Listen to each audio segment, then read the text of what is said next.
સુરતના ઉધના ફાઇનાન્સરની ઓફિસ પર ફાયરિંગ મામલો. ઉધના પોલીસે વધુ એક વોન્ટેડ આરોપી કાલિયાની કરી ધરપકડ. અગાઉ ફાયરિંગ કરનાર 3 આરોપી ઝડપાયા હતા, જેમનો વરઘોડો પણ કાઢવામાં આવ્યો હતો. હજી ફાયરિંગ કરનાર મુખ્ય આરોપી ગુરુમુખ વોન્ટેડ, તેને ઝડપી પાડવા પોલીસ સક્રિય. ઝડપાયેલા આરોપી પાસે ફાયરિંગ કરવામાં આવેલી ગન બેગમાં રાખવામાં આવી હતી. આ શખ્સ ફાયરિંગ કરવાનો પ્લાન ઘડતી વખતે ઉપસ્થિત હતો.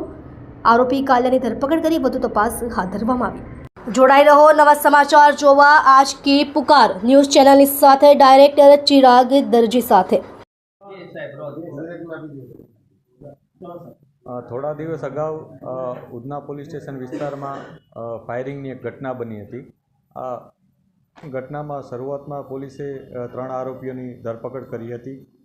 આ ઘટનામાં કુલ 6 આરોપીઓ સામેલ છે, જેમાંથી ચોથો આરોપી, જેનું નામ અમૃતાંશ ઉર્ફે લુલિયા રાજપૂત છે, એ મૂળ જોનપુર યુપીનો રહેવાસી છે.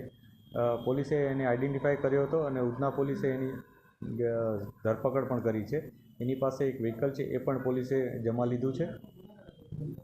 આ આરોપી છે, એનો જે ગુનાહિત ઇતિહાસ છે એ પણ અમે અત્યારે તપાસી રહ્યા છીએ અને એનો જે આ ઘટનામાં રોલ છે એ પણ અમે તપાસી રહ્યા છીએ.